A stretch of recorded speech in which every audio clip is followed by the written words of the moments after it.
Java users, you know? How many Kaggle competition winners didn't use Python or R?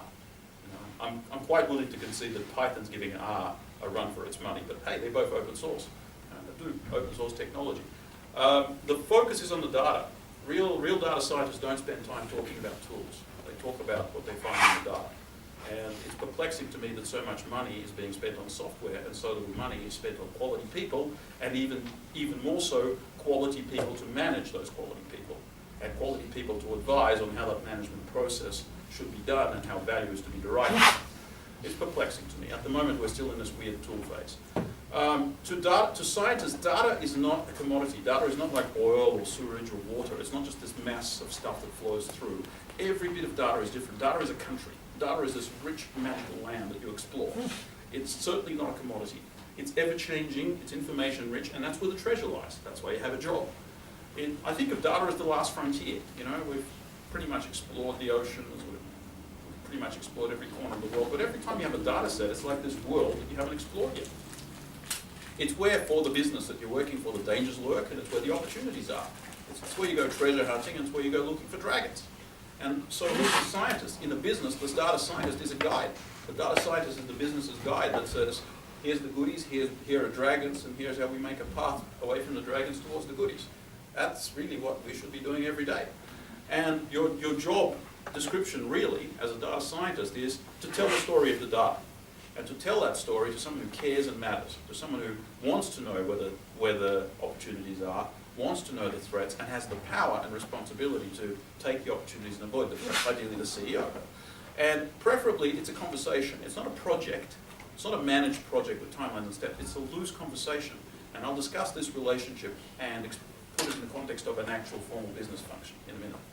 What you don't want is a buffer between the two, particularly when the buffer is, to my mind, a very destructive sort of standard IT business analysis function, or waterfall style project management function. Any kind of project management function is death. Waterfall style project management is most of all.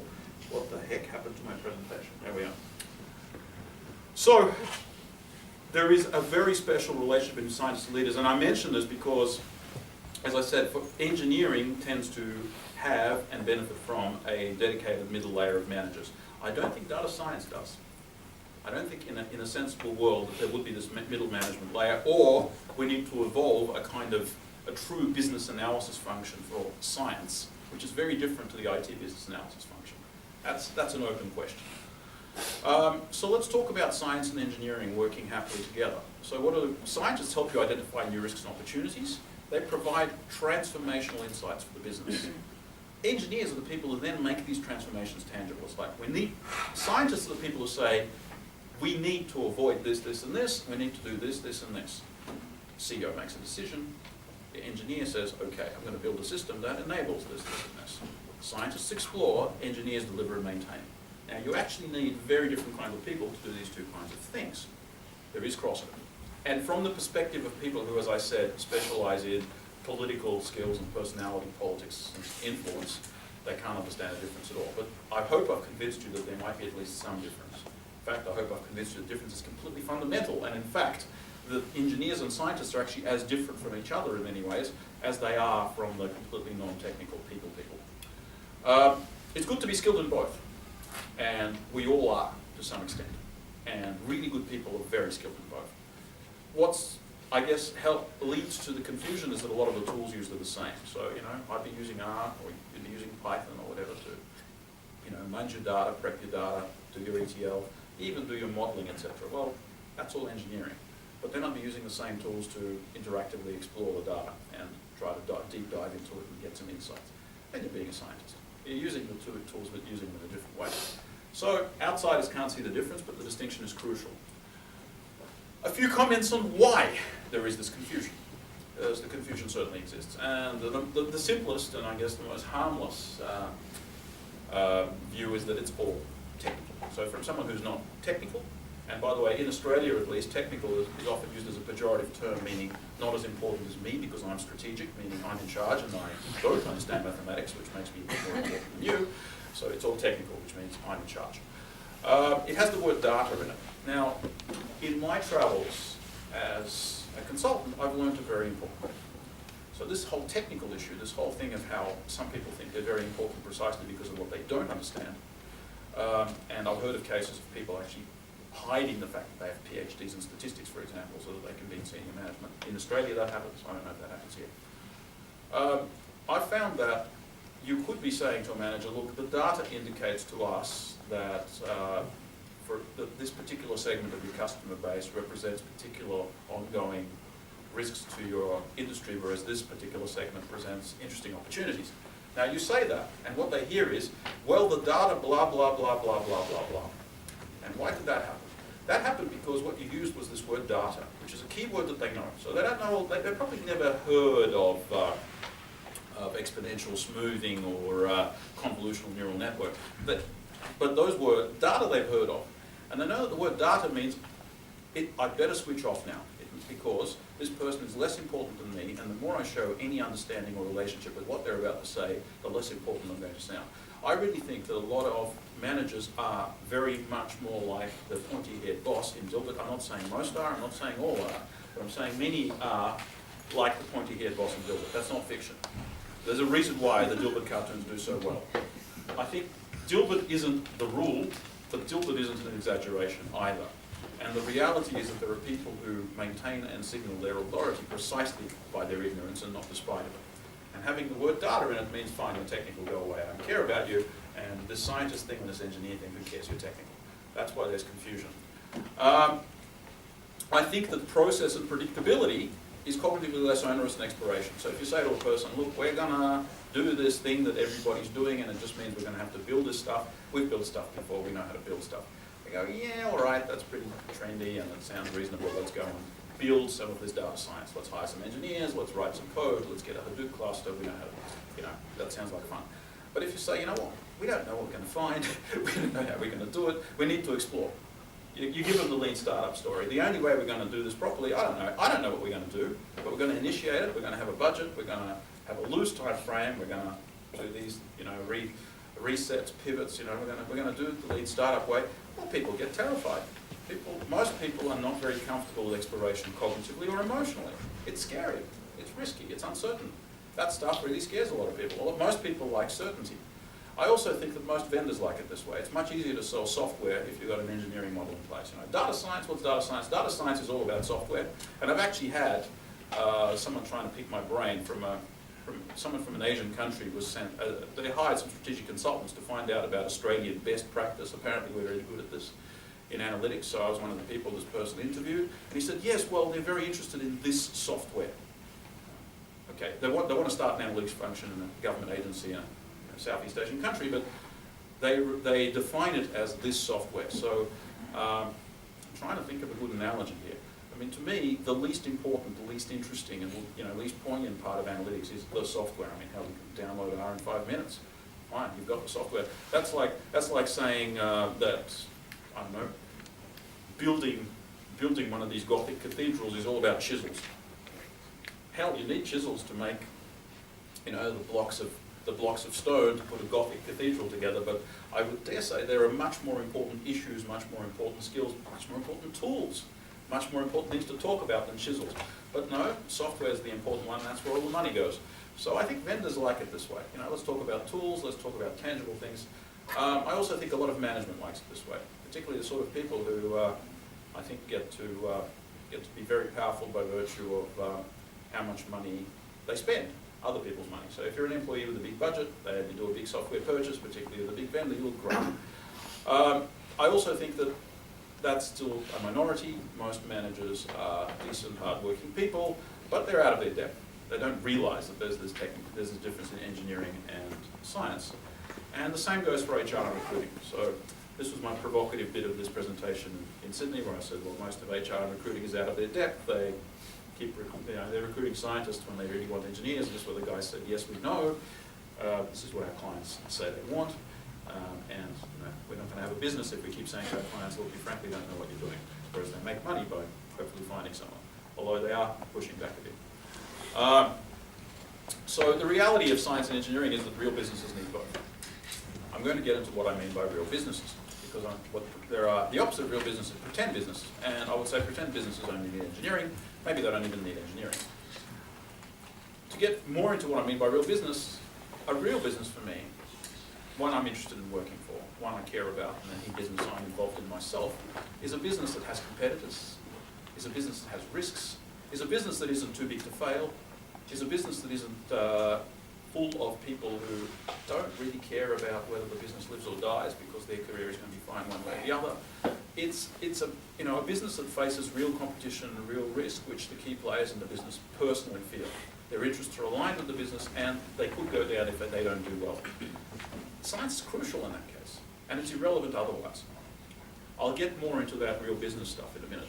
So engineering, by this definition, is delivery. So more generally, engineering is actually making stuff happen, building stuff, making stuff happen. Science is intelligence. You see, I think militaries and governments, particularly countries that are at war or facing serious strategic threats, they understand what intelligence is very well, and they use it very well. So I think businesses in this time of complexity and competition and change need to develop intelligence functions, which is really what science is. So let me talk about the intelligence function. How do it for time, Passion? Still doing okay. All right. So I'm upping the ante bit because I was talking about something geeky called science, and now I've completely reframed it and saying there needs to be in business this thing called the intelligence function, which incidentally is where data science I think should sit in the business, not in IT, not in operations. I was asked once by a government agency, okay, Eugene, you're all very down on analytics being part of IT or data science being part of IT, where should it sit in the business? And I'll say, well, I'll say two things. First of all, there are places where it definitely shouldn't sit, and IT is one of them. But having said that, the ideal place where it should sit, most businesses don't have, or most businesses don't have in a serious way, which is an intelligence function. So, first of all, I'd say most enterprises have an absolute intelligence function. Now, I put enterprises there in scare quotes for a very interesting reason. It's interesting how, in the English language at least, over time, and probably happens in other languages, words change meaning. I mean, that happens, right? But what's very rare is how, over a very brief period of time, a word can mean the opposite of what it means. And these days, you talk about being an entrepreneur. What's an entrepreneur? An entrepreneur is usually someone, probably not very rich, but full of ideas, nimble, facing uncertainty, taking on risk, being entrepreneurial, right? What's an enterprise? Well, you would think it's something that an entrepreneur does. What's an enterprise system in IT speak? An enterprise system, I think, is a system aimed at precisely the least entrepreneurial organizations. So, in that extent at least, enterprise has successfully become the opposite of what it used to be. Hence, I put it in scare quotes. I think that the intelligence function is present informally in real businesses, but absent in enterprises, in scare quotes, which aren't enterprise at all without scare quotes. But in real enterprises or real businesses, you must have an intelligence function. Any fruit shop will be painfully aware of any other fruit shop that appears in the area. If the intelligence function is one uncle and auntie couple running a hawker stall, well, they'll be keeping an eye out for whether there are any other hawker stalls in the area. They'll be keeping an eye out for what sort of customers are in the area. They'll be keeping an eye out for who buys what when. They might not be using data, they might not be using machine learning, but they sure as heck are doing intelligence. Any real business does. And in business, intelligence is a strategic secret asset. Stuff you don't brag about, stuff you don't share with everyone. Like, the most important analytics is being done by defense, by governments, by hedge funds. They don't brag about it at conferences. They don't go and do a presentation on the cool stuff they're doing with machine learning. And I think the stuff they're doing is cooler than any of it. Because they use it to live and die. They use it to make and lose money. They use it for the security and well-being of their countries, and possibly at the expense of their competitors. Certainly for hedge funds at the expense of their competitors. Now, I'm going to do one more thing. I'm going to broaden the definition of data. So far, when I say data, you're thinking big data, certainly thinking electronic data. You're thinking of stuff that lives on hard disks in computers and databases. Well, the thing is, data need not just be structured data. So you're going, yes, of course, yes, unstructured data, text, all very trendy, we know. Okay, so no big surprise there. But what I'll also tell you is that there's a lot of data that isn't just unstructured, it's actually not even electronic. There's a lot of stuff on paper. There's a lot of stuff that might not have even been, written down properly. We're trying to capture it in various ways. There's an attempt to sort of electronicize a lot of concrete data out there. So you'll agree that not all data has been made electronic, but there's even data that isn't it's not just non-electronic, as in it's not on paper, it's not concrete. The most important data in any organization, the data and systems used just before a decision made, is in the heads of senior management. There's stuff in the heads of senior management that never makes it into electronic or paper form. So it's not even concrete data. It might not even be conscious. They have instincts, they have preferences. They have things they don't know they know. Now, if we define data that broadly, if we define data as being every bit of information, whether in a computer, on a piece of paper, on a street sign somewhere, or possibly just in the brains of someone who has a bearing on what the organization does, the definition of data becomes broad enough to actually equate it with the intelligence function. Because the intelligence function of any real business is the science of all of that data. Now, what does that really look like? See, I want to ramp up the status. I want to give you guys something a little bit higher to aim for. You want to be a data scientist? I think you're going to be the next CEO. I think there's a revolution coming in the management layers. It's not going to be here next year. It probably won't be here in 5 years. Hoping it'll be here in about 10 years. But I think that the most likely person to be the CEO of the future will be the literate data scientist type. And I think we're beginning to see that in, I guess the web, the tech sector. We're talking about a strategic secret role. We're talking about a trusted, discreet, low-key advisor, mentor, and guide, the CEO. And Machiavelli had a lot to say about the nature of the advisors to a person of power. It's kind of a person who has the logic and the science of a Mr. Spock, the daring, the curiosity of a James Bond, and the vision, the entrepreneurial vision of Steve Jobs. Now, like I said, most businesses already have these people. The functions usually have many names. A lot of these people will often be disguised as a different kind of business function. Very often they're not using data science and electronic data, but they should. So I think that the function I'm talking about can and should be the data science function. Those organizations that do this these days use data science much at all, but they should, and they will.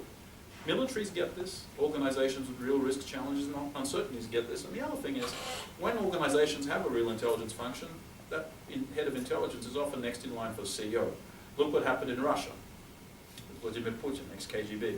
He's certainly not the only one, and it's not just Russia either. A number of cases of countries, particularly governments or militaries, where the head of intelligence becomes the head of state or the head of the organization. There's no reason why this can't happen. This can't happen in private organizations either. In fact, I'm now thinking of an Australian bank where this might have happened recently as well. You know, some banks have strategy functions that are basically intelligence functions. So this actually happens in corporates as well, and I think we're going to see more of it. So where should this intelligence function and therefore data science sit? Well, certainly not IT. I see the IT function as very much an engineering function, certainly not operations. I see this as an advisory role right near the CEO, reporting directly, so known as media, is reporting discreetly. CEOs, and Machiavelli wrote about this, often don't like to be seen to be taking advice. They don't want the person giving them advice bragging about how they're advising the CEO, because that diminishes the power of the CEO. But they still need advice, so discretion is required. And it's interactive. It's certainly not project-based. It's certainly not go away and don't talk to me for 3 months and then come back with a report. No, it's got to be more organic. And you sure as heck don't manage it by Prince tools, by waterfall, by conventional IT business analysis. I would, however, look at things like lean startup, real agile. Now, by the way, how many people here are aware of agile? I'd say quite a few of you. All right, of the hands that went up, keep your hand up if you know the Agile Manifesto. Okay. So the point is, if you know the Agile Manifesto, you probably know that you don't really need to know the rest of Agile. And you'll probably know that a lot of people are practicing a whole lot of detail without understanding the core. They've got a donkey kind of problem. Real Agile is terrific. And real Agile is a way to reconcile science and engineering. Agile TM, maybe there are issues. The OODA loop of observe, orient, direct, act of John Boyd, which is an idea in the military. So the idea is, you observe, collect data, orient, figure out what you're going to do, direct, and act. Just do the thing you need to do. It's developed, by the way, for air combat. but it turned out to be a general sort of military and beyond methodology for collecting data, doing things in the world, watching what happens, collecting more data. A bit like an Installer, a bit like a number of these loop-based approaches. And a business with an intelligence function, data science function, would take this loop-based or lean startup type approach. So, a bit of a diversion now to where data science and analytics are today. A few questions about and dichotomies. So, the first question is data science there to serve as a source of insights, or is it there to generate new processes? You can use data science for both. You can use advanced machine learning to do both, and I'll explain what I mean by both in a minute. So, if you can build a predictive model, say you're doing campaign targeting, target marketing, okay? You can use that model in two fundamentally different ways. One is as effectively an IT system, as a process. You can use it to target. You can use that model to give you propensity scores to prioritize and therefore target your customer base and hopefully increase your conversion rate. And that's a good use of analytics. It's also very much an engineering use. However, that same model actually gives you insights. That same model can tell you what kinds of customers are likely to buy your products and what kinds aren't. That can give you strategic insights. And what's interesting is that the targeting is going to be more or less the same each time. You just have to keep doing it. The insights may be radically different each time. So if you examine the model each time, you might find there are radically different factors from month to month. But from month to month, you can use it in a reliable engineering way. So insights aren't repeatable. The sort of targeting analytics is repeatable. And you can derive value repeatably from targeting, but deriving value from insights, it ain't the same really. Now, only one of those requires a scientist to my mind. Also, only one of those is really produces things that are transformative. See, I don't think targeting is really a transformative thing. You're improving an existing business process, but you'll be doing targeting whether you have predictive models or not. However, the insights that you get from looking at your targeting models, or your credit scoring models, or your fraud detection models, or any of your predictive models, or any of your analytics that's not even predictive models, the insights you get change the business. And what do they lead to? They should lead to conversations with the executive who value those insights. Now I'm talking science fiction, right? Because it's hard to find those organizations, but those are the organizations of the future. So only one of those is valued by businesses that don't have real competitive environmental and other change pressures. So I see a lot of interest in targeting. Everybody wants to, buy big end targeting systems. And by the way, again, I don't know why people spend so much money on software. These things are not that hard to build with simple off-the-shelf open source stuff. But everybody's interested in predictive targeting. Very few businesses are interested in the actual insights, the qualitative, transformative insights derived. Some are, I'm not saying none are, some are, but you need an insight and information-hungry executive that actually wants to intelligence, to data science. Let's talk about tools. Is Hadoop really the most important thing of a data scientist's resume? I think after taking you through this journey, I'm hoping you'll agree with me that it ain't. There's nothing wrong with, it's a bit like saying, we want a nuclear physicist, must be good with a hammer. Now, nothing wrong with nuclear physicists being able to use hammers, but it's probably not the most important thing. Or even want someone to build a Gothic cathedral, must be good with a chisel. I would say that even someone who can't use a chisel but knows how to architect a Gothic cathedral is probably more valuable than someone whose main and only skill is chisel. So what's missing are all of the conceptual skills. What's missing is what those resumes and what those job descriptions aren't saying is must be able to explore data, must be able to find new things, must have a whole lot of statistical skills, but also must have an exploratory mindset, must be able to switch from engineering to science as they need to, must be able to use a whole lot of statistical, machine learning, visualization capabilities, etc. Must be tool agnostic, really. Okay, it's Hadoop today, it's R tomorrow, it's Python the next day. Who cares?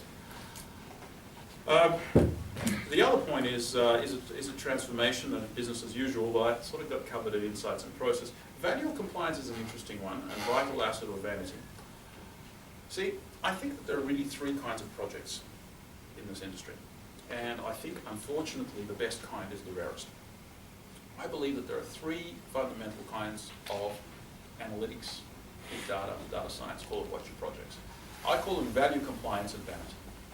And the difference is the purpose of these projects. So, what's value? A value project is one where you're doing analytics to deliver insights. maybe they're sort of, as it were, automated targeting insights. And I'll call targeting insights. I normally don't. But if you're doing something where there's genuine business value, genuine dollar value being recognised, either from strategic insights or just from tactical targeting, that's what I call a value project. And I'm not just saying that that's why the project was initiated. I'm saying that is genuinely where value is being derived from. That is genuinely what the basis on which people are being rewarded, and it's recognised that dollars are being made or other kinds of tangible values generated. That does happen. What I do see, particularly in banking, this is in Australia, your experience may differ, is there's a lot of analytics being done for compliance. What do I mean by analytics being done for compliance? Well, you can have a huge analytics function, you can have all sorts of advanced statisticians, data visualization people building advanced Monte Carlo simulations, and I've seen this in the risk sort of Basel II compliance-based areas of the bank. But what's the ultimate KPI? Why is all this being done? Are these insights going to be used tactically or strategically? Is there someone in the bank who cares whether these insights are valuable? Well, it turns out that the only thing that's cared about is whether the regulator gives this function a tick. It's there for compliance. The reports are being generated because there's some sort of mandate, some sort of government requirement that these reports be generated. Now, I'm not saying compliance is a bad thing, and I'm not saying this shouldn't be done. But what I am saying is this isn't science. This is a whole lot of stuff that looks like analytics, that looks like science, but it's being done in the name of ticking a box. From the perspective of business, they're managing a risk. This is all being done to manage a risk, and the risk they're managing is not having a compliance function. In other words, there's nothing driving really the quality of those insights. There's a baseline quality that's expected by the regulator, and the regulator may be interested in those insights to a degree, but there isn't. What it isn't is what I call a science function. It's not something I find exciting, but I can see there is a social value to it. I'd be worried if we lived in a society where banks didn't have regulation. However, I don't enjoy working for compliance type analytics at all. And I don't think it's valued very much in the business. The third kind is the one that worries me the most, and that's what I call a vanity project. And I see a lot of money being spent in data science and big data and analytics, call what you will, on vanity projects. What's a vanity project? A vanity project is when someone important, who's an employee, gets to spend a whole lot of their employers, therefore someone else's money, to look good. And the more money they spend, the better they look. And the more poorly understood the thing they're spending their money on, the less they have to account for what the money got spent on. It's like, yeah, but I bought this best practice stuff from this vendor, and it's software, and software's expensive, and everybody knows that big data's great, and isn't it great? We've got a big data project. Well, what's it supposed to do? Well, I don't know, and you don't know either, but that's big data. No one knows. It's their job to tell us what they're doing. Meanwhile, everybody looks good because all this big money got spent, and there's also possibly very good relationships with the vendors for some of the people who made the purchase. That's what I call a vanity purchase. Now, those happen as well, and I see way too many of them. Now, I tend to avoid those projects like the plague. I can go into details of that in question time. I think that science does not serve vanity well, because the problem with vanity projects is they're intentionally dysfunctional. They're intentionally unclear. They're intentionally there with no real purpose. And the moment someone is brought in whose job it is to actually find the truth, those truths are inconvenient. Remember, Al Gore wrote a book called Inconvenient Truth? Well, science is all about finding inconvenient truths, and in vanity projects, most truths, by their very nature, are inconvenient. Truth isn't very, well, kind of want truth in compliance as well, but it's not as highly valued, but it's really inconvenient in a vanity project. So it's only in a value project. It's only when you're using science for an organization's benefit to avoid risks and grab opportunities, identify and grab opportunities, that science actually matters. Another issue is the engagement and disengagement of leadership. Do leadership really get data? Do they really get information? Again, go back to your slide. This is where the Dilbert stuff that you put up is really relevant. Are they engaged or disengaged? Do they see the data scientists as people that they need to sort of shake awake in the middle of the night and demand answers from, or do they not even know that those people exist? Do management care about insights? Do management need insights? Now that relates a lot to whether you're in a real business or not. That relates a lot to whether you're involved in a value compliance or vanity project or not. I'll use a couple of parables to explain engagement. See, if you've got a business and it invests in data analytics, do they see their investment like investing in stocks where you just spend some money and value gets created and they don't have much to do with it? Or is it like investing in an education or gym membership where, yes, you spend the money, but if you don't turn up, nothing happens? And I think gym membership, even more poignantly, it's about spending money for the privilege of having more trouble, not less. When you buy a gym membership, it's like, here's some money, can I have some pain, please? Here's some money, can I spend a hell of a lot of my time with an education or a gym membership? Can I spend a hell of a lot of my time basically transforming myself in the way I interact with the world? Now, if management isn't investing in analytics personally, the way they would invest in a gym membership or an education, they're investing in analytics the wrong way. I can't outsource my education. Sadly, you can't outsource your education, but you can outsource your education credentialization. And I've seen this. I've seen this on the streets of Sydney. I've seen this little sign that says, I will write your term papers for you. And sadly, all the phone numbers were taken. So if you're just interested in the degree without actually having to learn anything, yeah, you can outsource it. But if you actually want to learn it, if you want a real education, you can't outsource it. And I would say that if you just want the credential, that's a vanity project. If you want to actually, your business to benefit from analytics, you have to be the central part of the engine. You have to be the main repository of the insights. You have to be the part of that feedback loop, that OODA loop that then decides what the next thing is. The CEO is part of analytics. The CEOs should be closer to intelligence than they are to operations. And the other parable I use is the parable of the taxi. So imagine the data scientist in this case is a taxi driver, head of intelligence, a taxi driver. You drive up to the airport, the CEO gets in a taxi, and the taxi driver says, "Where do you want to go, boss?" And the CEO says, "What do you mean where I want to go? You're the taxi driver, you should know where I want to go." Well, do we really need management like that? Do we need the sort of management who doesn't actually see thinking and making decisions as their role? And that is a certain stratum of management today. And data science, I think, challenges that stratum of management. Data science is useless to people who don't think. Data science, it doesn't think for them. Look, the moment we have AI, true AI, sadly one day we will, everybody's going to be out of a job. You're not going to need people anymore. But for now, the insights data science produces a bit more limited. It doesn't make data science does not make a CEO's job easier. That's not what it's meant to do. It's not there to make a CEO's job easier. It's there to make a CEO's job better. A smart CEO should want to have more to think about. So if a CEO doesn't want more information, are they really the best kind of CEO? Open question.